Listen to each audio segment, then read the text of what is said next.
let's ask our next guest, Hawthorn champion Luke Hodge is with us. Hodgie, thanks for your time. No problems, Kane. I thought you would have answered that straight away. No, You're not someone to shy away from a question like that. A younger me would have, but a wise person who remains nameless said there's nothing to be gained out of pre-season predictions because no one remembers if you get it right, but everyone will go back to when you got it wrong.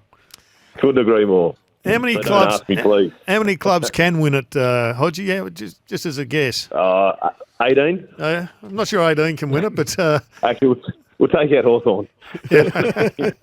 that's a nice safe start. It is exciting though because as the person correctly said, a couple of people ago, everyone's relatively even at this stage, even though we know that's a furphy, but it feels that way. Yeah, it is. I think when you sort of look at teams, and what we've noticed over the last 5 years especially is how fast teams can climb up. You look what Collingwood did and you look what other clubs have done over the years. And then you've obviously got those other teams in the North Melbournes, the Hawthorns, who are obviously in a development phase. But yeah, you sort of, if you're going to cross a team's name out this early, you'll be scratching your head because teams can jump up pretty quickly. Yeah, Collingwood's the classic. Nobody had them in the 8, and they were a skerrick away from making the grand final. Yet it's funny, a lot of people want to write them off this year. Yeah, I think what people sort of look back, and I think everyone wants to be the first one to count a team out. And I guess the argument for a lot of people is Collingwood won so many close games, and that was a skill that they had. They were really good at them. But I think if you looked at if they had lost half of those, then they'd finish in the bottom 8, and that's what people are putting arguments against. But from all reports, as I said, a lot of teams are having good pre-seasons, including, I've heard the intensity from Melbourne. They've added to their list. Geelong are always really good, and I know the Lions have definitely improved their list as well. Yeah, the problem with that theory about the close games is what about if they improve and they actually play a lot less close games and they're all wins? Well, that's the argument, as I said. So this is why it's the fun time to try and pick who's your top 4, who's your premiership favourite, who's your top 8, because I think there's a lot of people out there that I'm tipping the 3 of us could do it right now and have totally different lists. Mm. How did you approach pre-season, Hodgie? It would have developed as you got older and you got more experience, but what was your philosophy around what you needed as an individual player out of your pre-season? I guess my main thing was making sure that you got the Ks in the legs to start pre-season. I would always make sure that I went and saw the dietitian 2 weeks prior, so I knew that my skin folds were going to be in check because as a leader, you didn't want to be in fat club. So that was the first tick off. Has that changed? Can I hit you on that? Because I reckon there's been a softening with that, and I was incredibly critical of the way West Coast presented themselves last year, and my spies out west tell me they're really lean this year, surprise, surprise. But have we been too soft on the way players present themselves? Yeah, I feel like I'd have to agree with you from a couple of years ago, but I've heard that some teams have got back into a pretty strict stance on skin folds.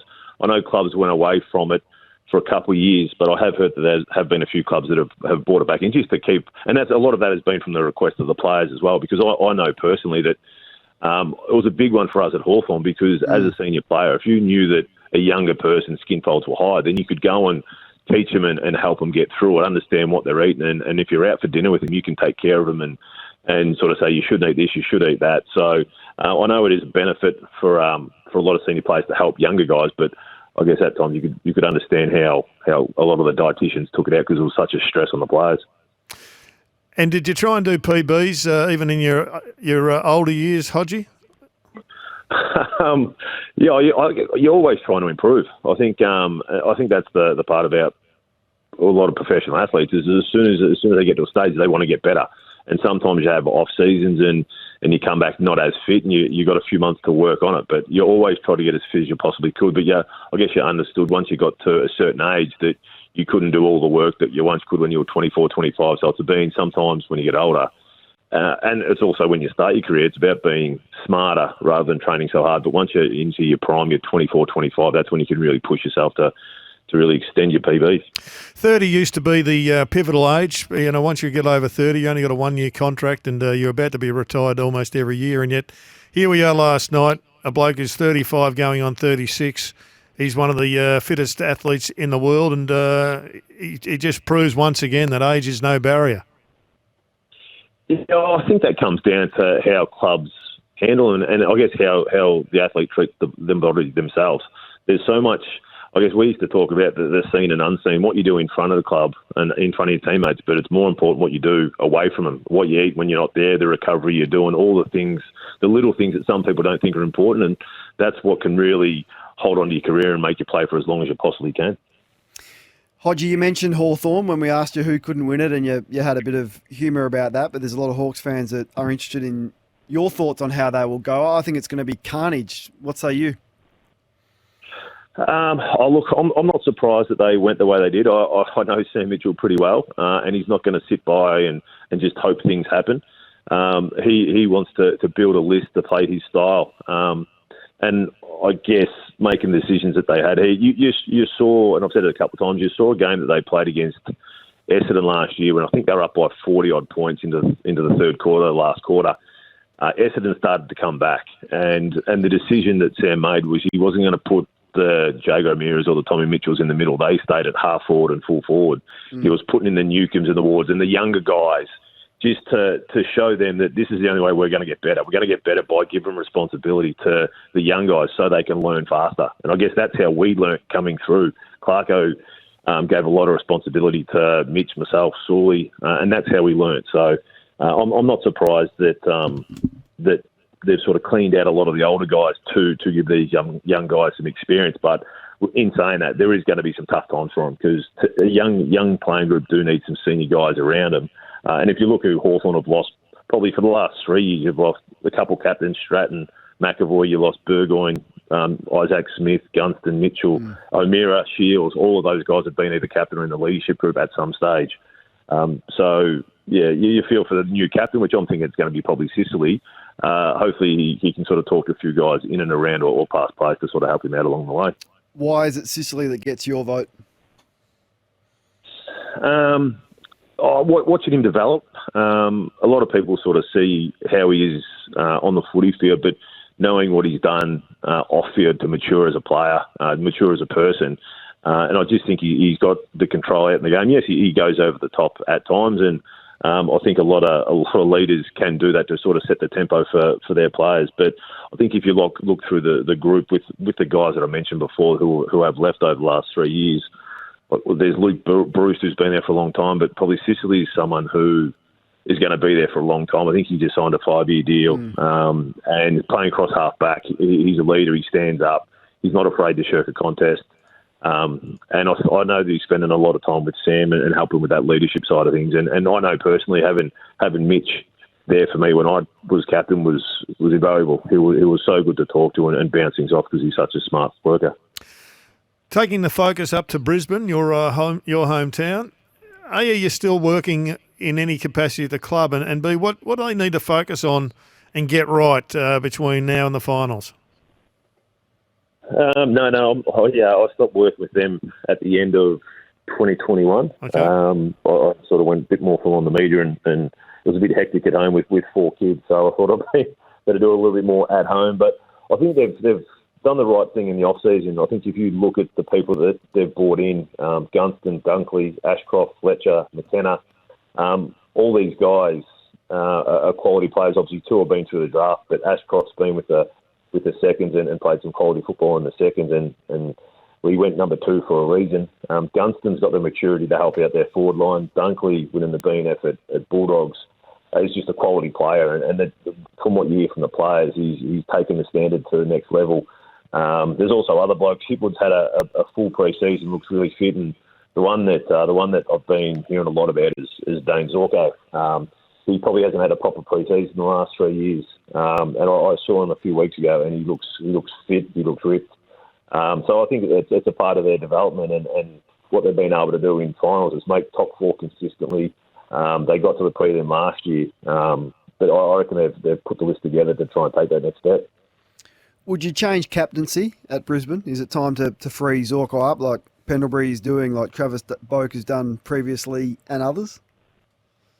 Yeah, I guess that's the discussion that Fagan would have to have with Zorko and the other leaders. I know that they've got a lot of young developing leaders coming through. Harris Andrews, I've always spoken very highly of, and I know some people are critical of the way he plays. Watching how he goes, he's got the respect of the players. He's very ruthless with I guess, the small things in football which you need to be successful. And then you've also got Hugh McCluggage coming through. You've got Lockie Muir, who's a Brownlow medalist. But there's no doubt, once you get to early 30s, the question has to be asked, is it better for him to go and play football, or does it help him play on a high standard by being captain? So there's no doubt there'll be discussions in and around the football club on the look of the captaincy and whether they go one or two with an older and a younger guy. And I heard that Cam Rayner had been trialled as a half-back in their intra-club game. I mean, that would be a mistake for me, Hodgie, because we're all searching for those powerful midfielders, those centre-forward players that can burst out of stoppage, and I thought he developed really well in that role. Do you think that is a wise move to put him to half-back, or would you try and persist with him as a matchman in the forward half? What I've learnt with Fagan and Clarkson across our journey, them coaching obviously side by side for a long time, that a lot of players, they'll trial a position, and once games come around, they get thrown back in. We saw Zorko last year go across half-back. I actually don't mind it because it makes players think differently. I know we've had defenders play forward and they've got a different aspect of it when they go back and play, and vice versa.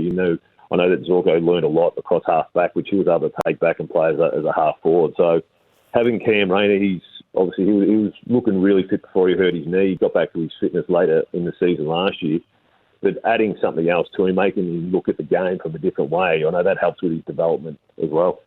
Ultimately, I don't think Cam's in the best half a dozen, though, now that you've added all those players as a midfielder. So I think it's a good idea to try and find another spot for him. Obviously, you can always do 5 minutes or rotate through the middle if required, but having another bloke who can intercept, he can fly, he can get off the ground and use the ball well coming out of that half-back line distributing, I think adds another feather to his bow and to the club's bow. Yeah, I think I'm coming from my experience of having a lot of blokes who could play different positions. Yeah. If you've got the flexibility to throw Cam Rayner down there or to throw Jack Gunston across half-back, I know that when we got in trouble, we threw Cyril and Sean in the middle because they were burst players. They were really good. They could find the ball and they were damaging. And I know Cam Rayner's still got a lot of development, but he's got some of those attributes. But to have more players in your side that can rotate from half forward to half back or have it pinch it in the middle, it just gives the coaches so many different options if it is a big game and things aren't going their way. Hodgie, we appreciate your time, mate, and hopefully, I don't know if I revealed too much previously in the show, but you wouldn't have been listening, so it doesn't matter. Hopefully we can speak to you throughout the year. Looking forward to it, Kane. Have a good night, guys. Luke Hodge is a ripper with his thoughts, on the eve of the season, and healthy summer salads, fruit cups, fresh sandwiches. Grab fresh food on the go at APCO. Insightful stuff. He's a keen observer, Jared, and there's no shortage of footy news around the place today. No, it's great to have Hodgie on the team every Monday night from 6 p.m, Kane. You can run with it. You can run with it. I can run with it, can I? So I'm not in trouble. No, you're right. Archie rang through and said, tell Kane to announce it, so he's good. Hodgie is with us every Monday, 6 p.m, once the season starts. So he is one of, hopefully, a couple of more regular contributors to Sports Day.